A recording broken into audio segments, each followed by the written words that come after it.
You know, history is a teacher. And I've been here, along with a lot of other people up here, that I just don't want to see us go on the slippery slope again, only to say, oops, how many times do you want to go backwards before we get it right and stay up top? And that's the problem with what I see happening with this deal here. I think they're, you know, we'll deal with it when the time comes. The parents will let us know, I'm sure.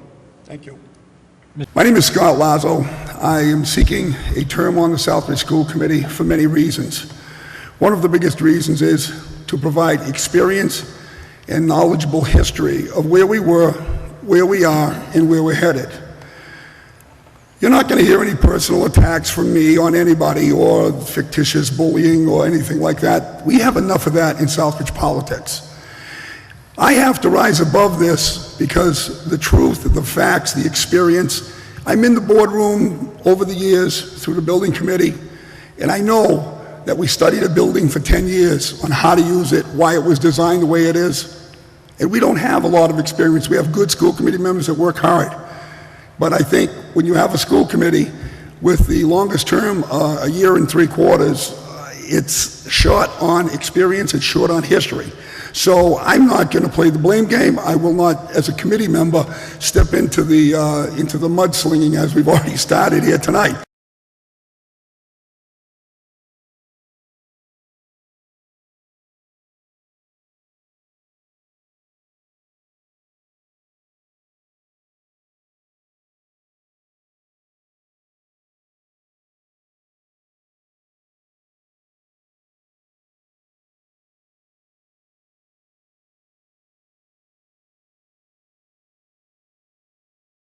So I think what we have to do is focus on kids.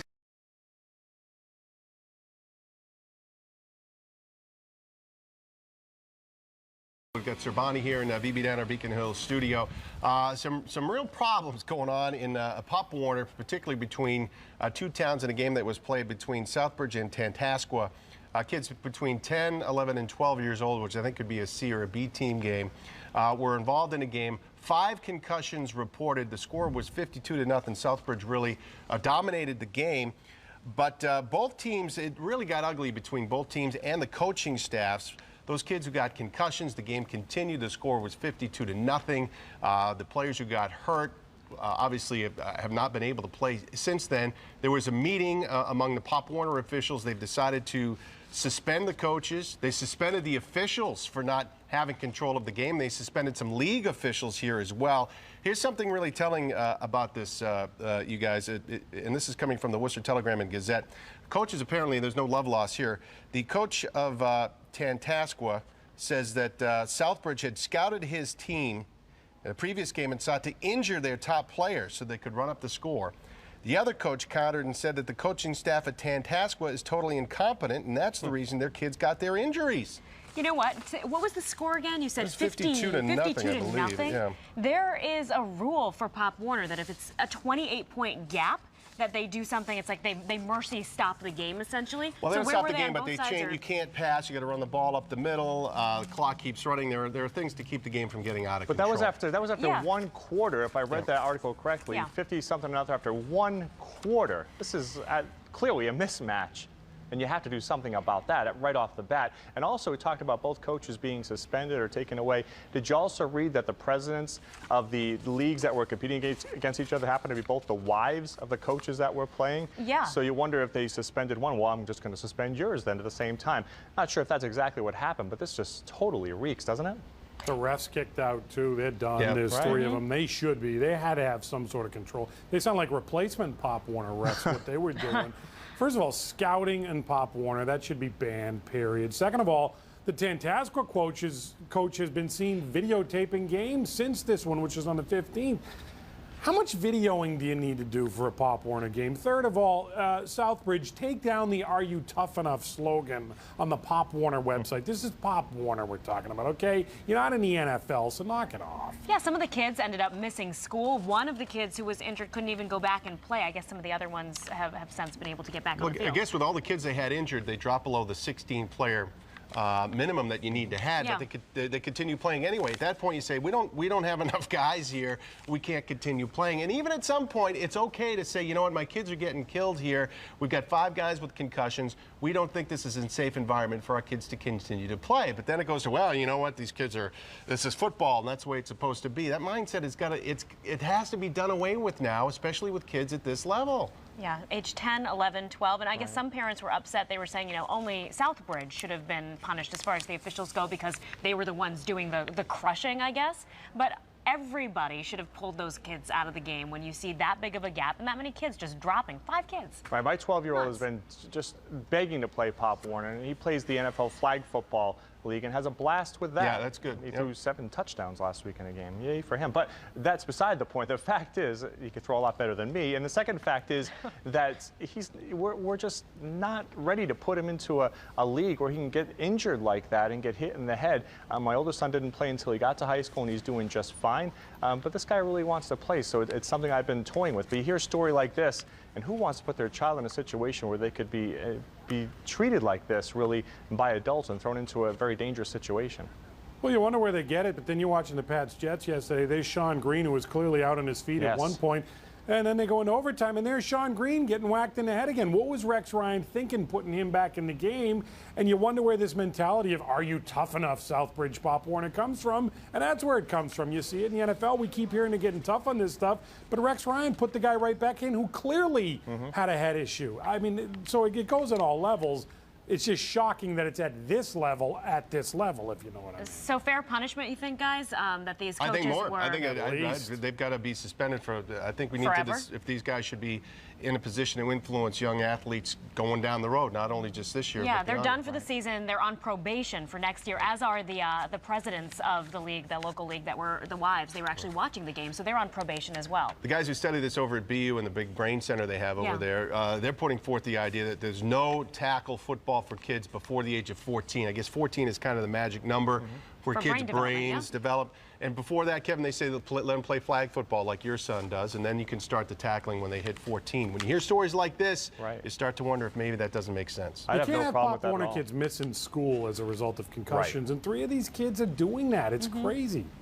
MyFoxBoston.com, Facebook, Twitter, if you'd like to weigh in, we'd love to hear from you on this one. Yeah, definitely share your thoughts. We'll be right back. Employees, the pride of Southbridge, the red and the white. That's what I stand for. Yes, I will fight on the forefight for the citizens of Southbridge, and especially the underprivileged kids that need the education to further themselves and to get them out of some tough situations, neighborhoods, and family. I do talk to a lot of people around town, and I go to all the different neighborhoods. And I was talking to one young man who was at Southbridge High School, is at Southbridge High School. He identified himself, self-identified as Puerto Rican, and said, they don't want us here. And I thought, you know, is it the students not getting along? No, it's some of the adults. If only the Latinos weren't there, the schools would be doing better. That's the impression that he got. Very smart, intuitive young man. No child or young person should ever be made to feel diminished. But it's a view that's been publicly echoed, in a sense, from former school committee member Mr. Lazo, who once asked why the schools have to cater to what he referred to as the bottom end. I could talk a lot more about that. Mr. Lazo, at my discretion, you have the option to answer. Thank you. First of all, when you talk about, it's not bottom end, it's high-end learner and the low-end learner. When you gauge the student's progress. What my discussion is when they wiped out the AP courses. And that's what triggered the discussion of why are we punishing the high-end learners, and we're just going to finance. All these kids are important. Everybody should have an opportunity. If you are a very smart person and are well-taught from home, and you have great parents that push you up the ladder, and you walk into the classroom, behave and do as you're told, and all of a sudden you're at the high end. Why do we punish the high-end learner? Tonight we've heard a lot of buzzwords, and they seem to be pointed at me, and that's okay, I'm a big boy. But don't ever think that the Hispanic population, you know, when you say high-end learner, low-end learner, it's not Hispanic. We have some also white kids that are not high-end learners. I've been coaching football for 16 years. The Hispanic population and I are very good together. We work together. We win together. And I think the sooner that we understand that we're all children first, don't start this debate of what you're saying. No, I think we have to represent all our kids, the high-end learner and also the learner that is struggling at the bottom end of the curve. Thank you.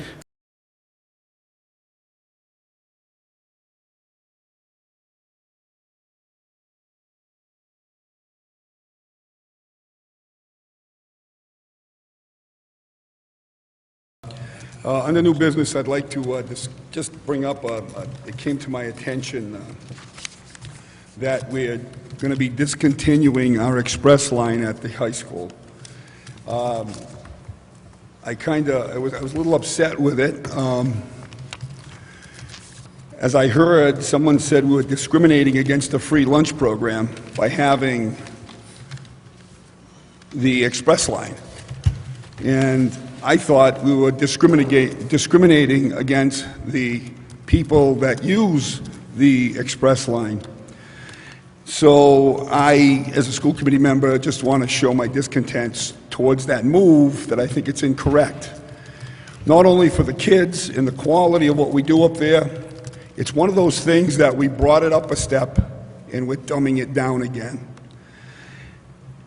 I just got in a discussion over paying for the food service equipment. I can remember a few years back when I sat as chair of the school committee, the vans, the equipment, everything was bought by food service.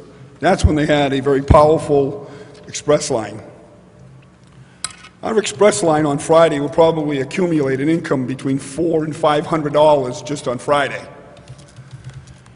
When you turn around and you say you don't have the money in the account to purchase the equipment for the food service equipment, so we'll use the school budget money, which I understand that's what has to happen. But at the same time, you're cutting out a profitable express line that lacks common sense.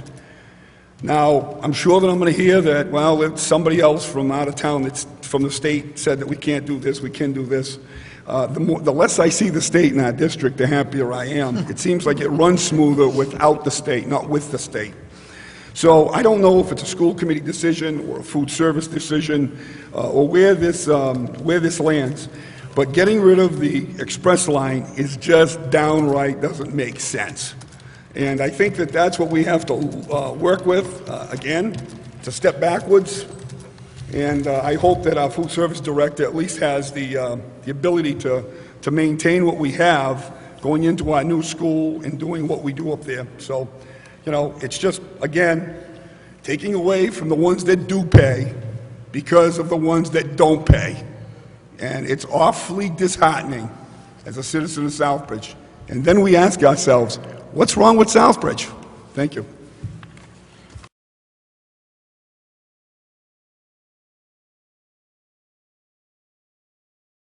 That's the problem with society. We always cater to the bottom end and forget about the people in the middle, because the high end's doing well. You don't have to worry about that. Mr. Lazo's memory of history is creative, to say the least. He was not talking about high-level learners. It was a discussion in reference to the express lunch line. And he said, why must we always cater to the lower end? Because they got rid of this high-level, this lunch line, this express lunch line. It had nothing to do with the cognitive development of the student. It had to do with their social status. Garnering the history and the mistakes that have been made, and God knows we've made some, and I've made some.